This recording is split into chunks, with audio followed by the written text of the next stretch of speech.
If you're somebody and you're like, I've been, using kettlebells for 5 years and I am definitely not a beginner, but you are still getting smacked on your forearms during things like cleans and snatches, there is something wrong with your technique. As you figure it out, having something like a sweatband or a wrist guard can be helpful if you don't want to get bruised.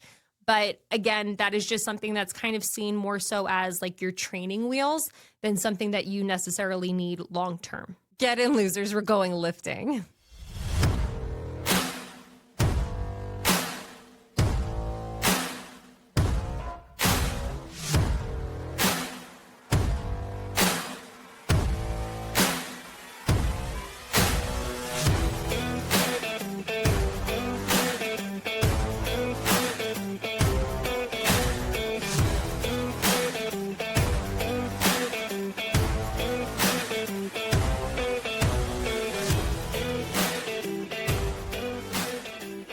Are you kettlebell curious?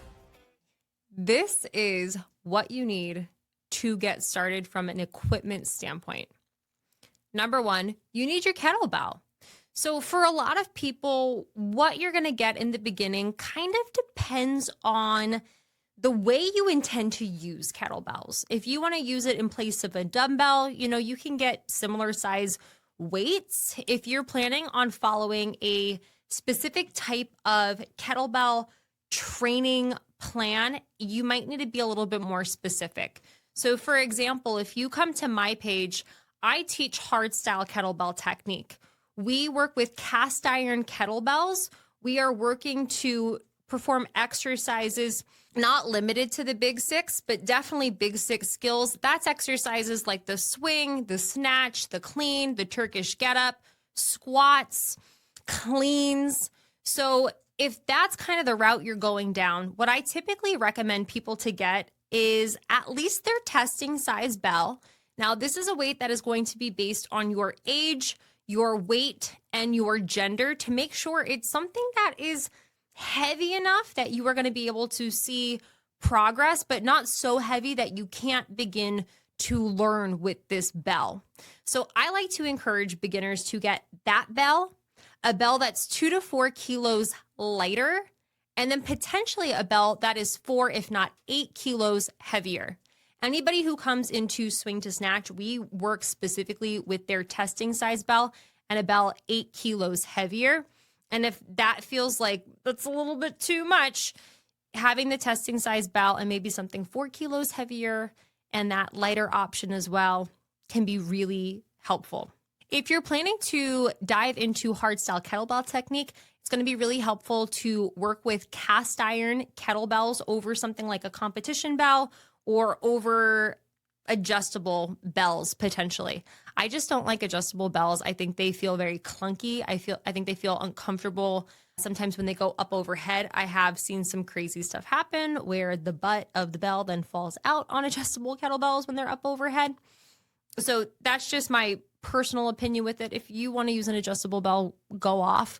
The thing you want to be mindful of in terms of going with a cast iron kettlebell versus a competition kettlebell is the size.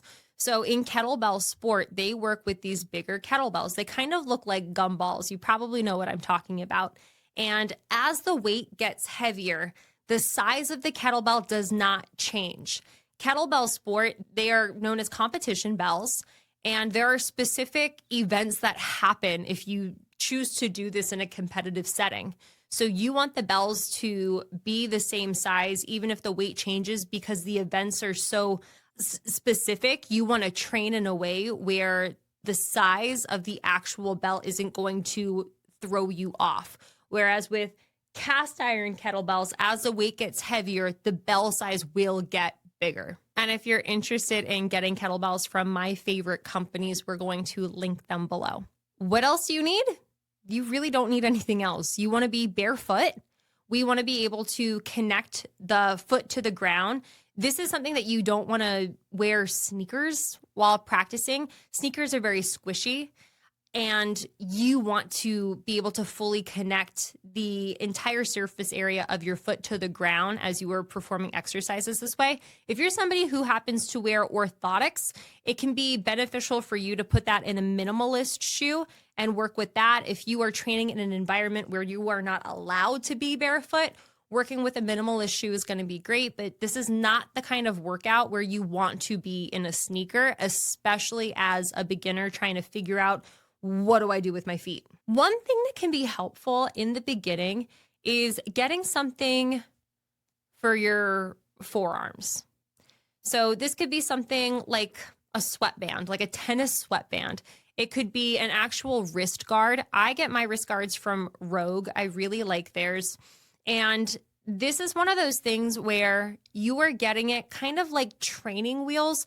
You'll see some people who are advanced who use them too. And a lot of times that's happening because maybe there is some type of an injury, or I know people, myself included, when the weight of the Turkish get-up just gets really heavy, sometimes it's just beneficial to have a little bit of a barrier. I have a bit of an injury that ties into that. Sometimes you will see people with bigger bells guarding their forearms for a particular reason, but when beginners get started and they're learning how to do things like cleans and snatches, there's a really good chance that in the beginning, they're going to get hit. You should not get hit if you have proper technique. So if you're somebody and you're like, I've been, using kettlebells for 5 years and I am definitely not a beginner, but you are still getting smacked on your forearms during things like cleans and snatches, there is something wrong with your technique. As you figure it out, having something like a sweatband or a wrist guard can be helpful if you don't want to get bruised. But again, that is just something that's kind of seen more so as like your training wheels than something that you necessarily need long term. And if you are interested in getting started with kettlebells, I have a kettlebell membership that is super friendly for beginners. It's called Rebel Bells. You get to train with me up to 3 times a week live or catch the recordings, all for $150 per month. You get community, you get a progressive strength training program, and you get me to give you feedback if you can make it to the lives. Make sure to visit www.colleenconlon.com and look for the strength training offer called Rebel Bells. Thanks for tuning in. Make sure to give us a follow, and I hope you listen to the next one.